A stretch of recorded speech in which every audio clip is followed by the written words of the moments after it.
Bismillahirrahmanirrahim. Assalamualaikum warahmatullahi wabarakatuh. Segala puji hanyalah milik Allah. Segala keagungan, penciptaan, alam semesta, makhluk ciptaannya hanyalah milik Allah. Allah subhanahu wa ta'ala selalu memberikan sukma, kebaikan dan keburukan pada setiap diri manusia. Beruntunglah bagi siapa yang mensucikannya dan merugilah bagi siapa yang mengotorinya. Hai semua, salam budi luhur. Bertemu lagi bersama saya Muhammad Saufi di mata kuliah Pendidikan Agama Islam di materi Islam, Filsafat dan Politik. Mudah-mudahan kalian yang hadir pada hari ini dalam keadaan sehat walafiat. Jangan lupa bahagia dunia dan akhirat. Dan mudah-mudahan Allah subhanahu wa ta'ala menjauhkan kita dari bala musibah maupun wabah COVID-19 yang sampai hari ini belum juga sirna di muka bumi ini. Sebelum saya mulai di materi kita selanjutnya, kita berdoa dulu kepada Allah subhanahu wa ta'ala. Mudah-mudahan pertemuan kita pada hari ini membawa keberkahan, rahmat dan ridha Allah subhanahu wa ta'ala. Dan mudah-mudahan kita selalu dalam keadaan sehat walafiat. Dan mudah-mudahan kita selalu di dalam ketaatan kita kepada Allah subhanahu wa ta'ala. Ilal hazihiniyah walakuniyatin solihah. Ilal hadratin Nabi Mustafa Rasulillahi sallallahu alaihi wasallam. Wal barakah wal salamah lahumul al-fatihah. Auzubillahi minasyaitonirrajim. Bismillahirrahmanirrahim. Alhamdulillahi rabbil alamin. Ar-Rahmanir-Rahim. Maliki yaumiddin. Iyyaka na'budu wa iyyaka nasta'in. Ihdinas siratal mustaqim.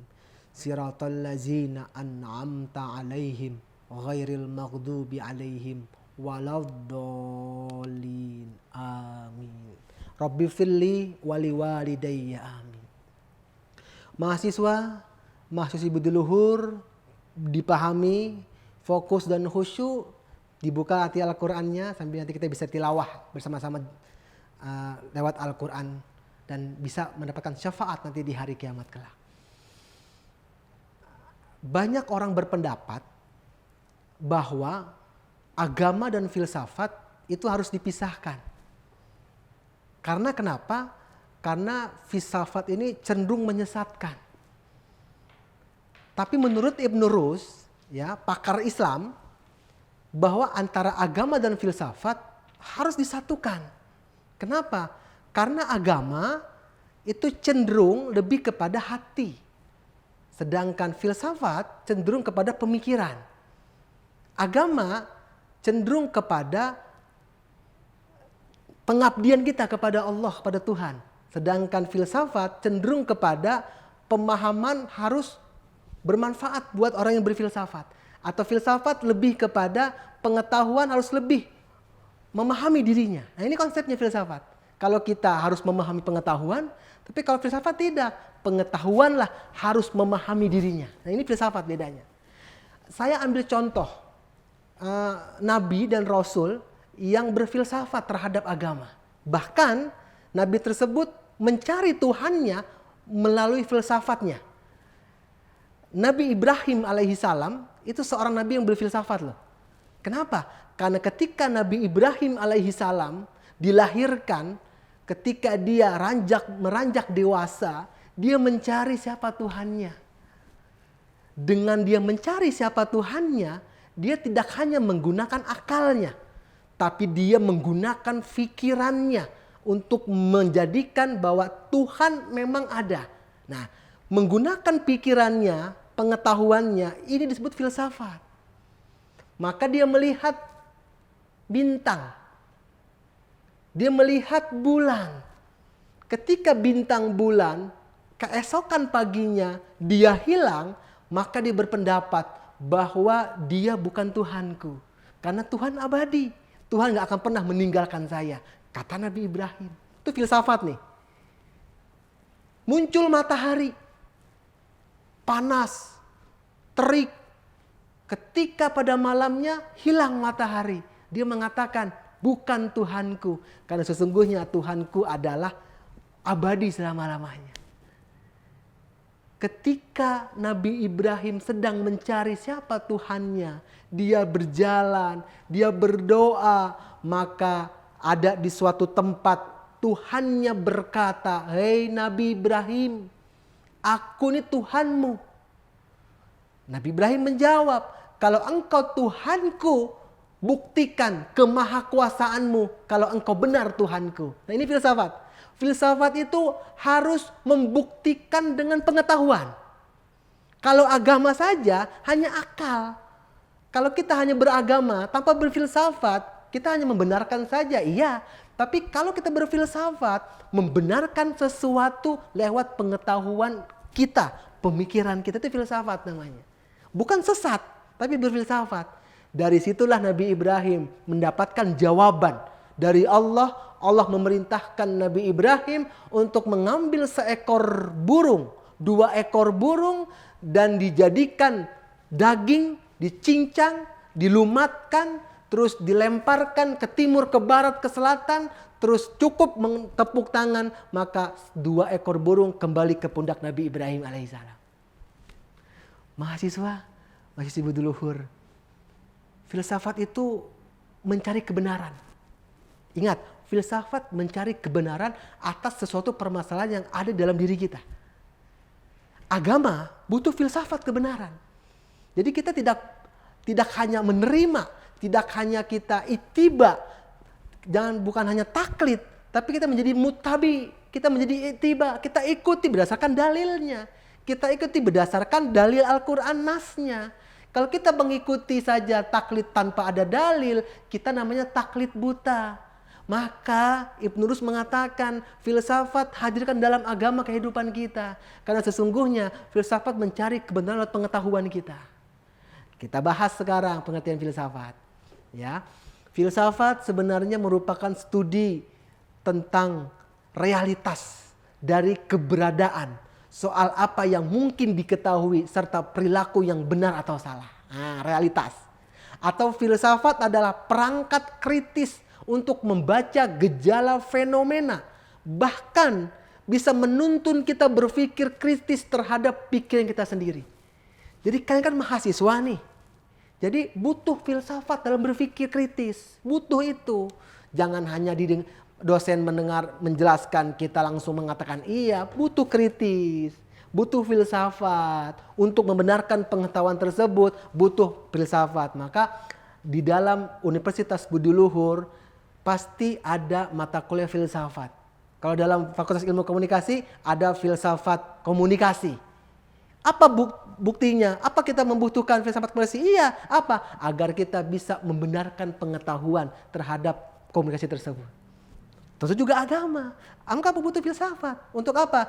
Bukan hanya sebagai ro'yu saja, tapi kita bisa membenarkan dengan kritis kita sebagai manusia, sebagai mahasiswa, bahwa benar bahwa agama bukan hanya aktivitas akal saja, tapi agama diterima dengan pengetahuan kita berdasarkan akal yang kita pikirkan. Nah, ini dia filsafat namanya.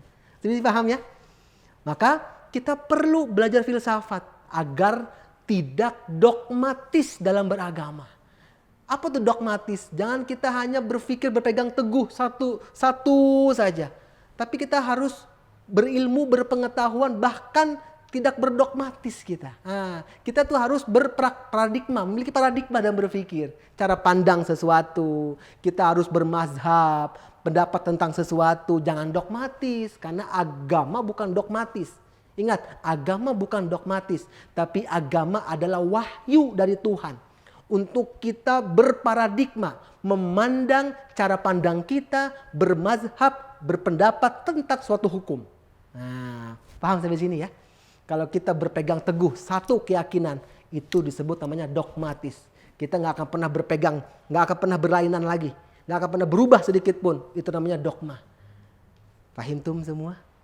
Fahim. Nah, kita lihat dalam Al-Quran ya, Ar-Rum. Allah berfirman dalam surat Ar-Rum ayat 8. Auzubillahi minasyaitonirrajim. Bismillahirrahmanirrahim. Awalam yatafakkaru fi anfusihim ma khalaqallahu samawati wal arda wa ma bainahuma illa bil haqqi wa ajalim musamma wa inna katsiran minan nasi biliqa'i rabbihim lakafirun. Al-ayah. Sadaqallahul azim. Allah berfirman, dan mengapa mereka tidak memikirkan tentang kejadian diri mereka. Allah tidak menciptakan langit dan bumi dan apa yang ada di antara keduanya, melainkan dengan tujuan yang benar dalam waktu yang ditentukan. Dan sesungguhnya kebanyakan di antara manusia benar-benar mengingkari pertemuan dengan Tuhannya. Ar-Rum ayat 8 ini mengajarkan kita harus berfilsafat dalam beragama. Artinya kita harus bertafakkarun, kita harus berpikir tentang kejadian diri kita. Proses penciptaan manusia. Kenapa? Kalau kita berpikir dengan pengetahuan pikiran kita yaitu filsafat, maka kita akan berpegang teguh bahwa penciptaan manusia yang diciptakan oleh Allah yang Maha Pencipta, benar-benar Allah niatkan agar manusia hadir di muka bumi ini sebagai khalifah di bumi. Tuh, filsafat namanya. Paham ya? Jadi tolong jangan jadikan filsafat sebagai kesesatan. Kalau kita tidak pandai, tidak ada ilmunya dalam berpikir filsafat, benar kita akan tersesat. Tapi kita sedang belajar sekarang agama dan filsafat. Apa tujuannya? Agar kita berpengetahuan, berpikir, dituntun dengan kaidah koridor Islam yang benar. Nah, ini dia konsepnya. Fahim tuh mahasiswi tentang Islam dan filsafat? Ya, nanti kita akan bahas lagi lebih tajam lagi filsafat. Ya. Kita lanjutkan sekarang. Politik dalam Islam. Ada yang mengatakan Islam jangan sangkut pautkan dengan politik. Atau politik jangan dicampur adukan dengan Islam. Pendapat tersebut saya katakan salah. Kenapa? Karena antara Islam dan politik ini harusnya menjadi satu. Karena Nabi Muhammad SAW mengistilahkan politik dalam Islam yang dikenal dengan siyasah. Siyasah Islamiyah. Apa itu siyasah Islamiyah? Seringkali dinilai sebagai sesuatu yang buruk, yang kotor, atau jahat bahkan. Padahal dengan politik keadilan bisa diwujudkan loh.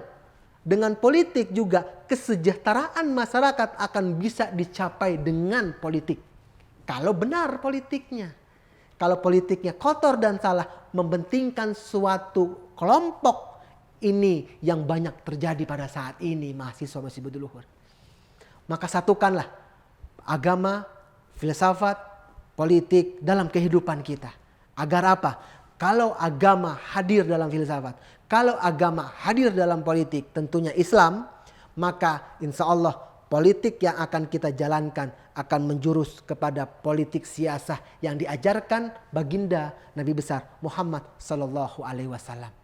Karena Islam dan politik adalah dua hal yang integral, yang satu, yang padu.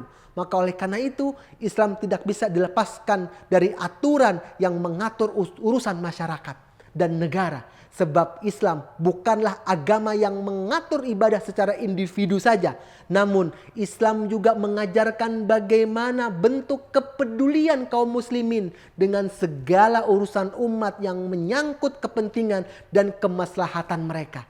Mengetahui apa yang diberlakukan penguasa terhadap rakyat serta menjadi pencegah adanya kezoliman dan penguasa. Maka kita sebagai rakyat, kita boleh andil di dalam politik Islam. Kita bisa menjadi check and balance dalam politik Islam. Agar apa? Kita bisa menilai, kita bisa mengkritik, kita bisa memberikan saran. Mana ada penguasa yang zolim, ketika ada pemerintah yang menzolimi rakyatnya, kita berikan sebuah check and balance. Kita ikuti politik dan Islam secara yang benar. Ini namanya demokratis dalam Islam, dalam politik Islam. Jangan pernah pisahkan politik dengan Islam. Tapi ya, garis bawahi, kalau sudah membawa-bawa agama satu kelompok di dalam mementingkan suatu politiknya, ini yang salah. Terjadi saat ini sekarang. Ya, membawa satu kelompok, memenangkan satu kaum, bahkan mencampur adukan, membawa agama yang suci untuk menjadi tameng untuk politik yang kotor, ini yang salah mahasiswa Masjid Badiluhur. Maka saat ini kita jangan pernah mau lagi dicampur adukan. Jangan mau lagi kita dicerai-beraikan. Sudah cukuplah beberapa tahun yang lalu membuat kita marah, membuat kita cerai-berai. Sudah cukup. Tutup buku lama itu. Buka lembaran baru. Kita bersatu sekarang bahwa Islam mengajarkan kok untuk politik, bahwa Islam mengajarkan kok untuk berfilsafat. Siapa yang melarang? Rasulullah juga berfilsafat. Rasulullah juga kok berpolitik. Nah, ini dia. Maka Rasulullah pernah bersabda, barang siapa di pagi hari perhatiannya kepada selain Allah, maka Allah akan lepaskan dari orang itu. Dan barang siapa di pagi harinya tidak memperhatikan kepentingan kaum muslimin, maka dia termasuk golongan mereka. Hati-hati. Maka mari ya, kita boleh kok berfilsafat. Kita boleh kok berpolitik dalam Islam. Tapi yang tidak boleh ketika politik yang kotor dicampur adukan membawa agama yang suci, ini yang tidak boleh. Paham sampai sini ya? Bisa lebih diluhur ya. Insya Allah ya, mudah-mudahan apa yang saya ajarkan tentang filsafat dan politik bisa membuka wawasan kita bahwa ternyata filsafat itu pengetahuan loh. Berpikir tentang pengetahuan. Berpolitik itu sebenarnya boleh dalam Islam, dalam agama. Gitu. Maka pemecahan masalah dengan filsafat adalah filsafat menyelesaikan masalah secara mendalam. Akurat dan universal. Penyelesaian filsafat bersifat mendalam artinya ia menginginkan asal dan akar masalahnya, akurat artinya tepat sasaran, sedangkan universal artinya filsafat ingin melihat masalah itu dalam hubungannya yang seluas-luasnya. Berfilsafatlah, karena filsafat itu bisa menjadikan kita berpikir mendalam, bisa memecahkan secara akurat, dan bisa melakukan hubungan secara universal yang seluas-luasnya. Tidak ada yang salah dalam berfilsafat. Tidak ada yang salah dalam berpolitik. Yang salah, kita salah berfilsafat karena kita nggak punya ilmunya. Kita salah berpolitik karena mencampur adukan antara politik dan agama untuk kepentingan pribadi, kelompok, dan organisasi untuk mementingkan suatu kaum. Ini yang tidak boleh. Maka apa kontribusi Islam dalam politik? Banyak. Ya, contoh, era kerajaan Islam berjaya, itu pengaruh Islam terhadap berpolitikan sosial nasional. Bani Umayyah, Bani Abbasiyah, Andalusia Spanyol, ya, Turki, ya, yang sekarang masjidnya sudah melantunkan azan. Ya kan? Itu kan juga peninggalan kerajaan Islam. Yang kedua, era kolonial dan kemerdekaan. Peran Islam ada di sana, hati-hati. Ya, sebentar lagi kita akan merayakan kemerdekaan. Ingat, ada peran Islam di sana. Ya, ketiga, para pemimpin Islam terutama Serikat Islam pernah mengusulkan agar Indonesia berdiri di atas daulah Islamiyah ketika itu. Yang tertuang di dalam Piagam Jakarta. Tapi ditolak. Ditolak. Formatnya dirubah. Ya, dirubah pada tanggal 8 Agustus kalau tidak salah. Indonesia menetapkan Pancasila sebagai filosofis negara kita. Nah, ini dia, hati-hati. Ya. Jadi mahasiswa Masjid Badiluhur, Islam sangat berkontribusi. Bahkan jayanya Islam saat ini itu tidak terlepas dari kisah sejarah Islam pada masa lalu.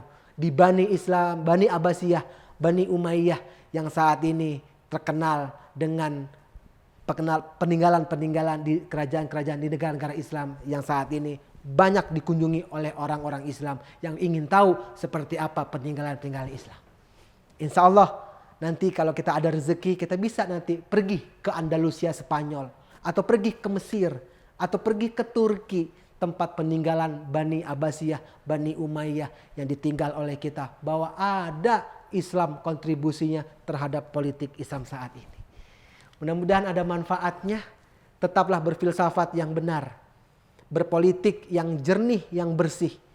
Tidak dilarang kita tidak boleh berfilsafat. Silahkan. Kalau selagi berfilsafat kita benar sesuai dengan ilmu kaidah yang dibenarkan di dalam agama kita. Kita jumpa lagi di materi kita selanjutnya. Islam dan budaya.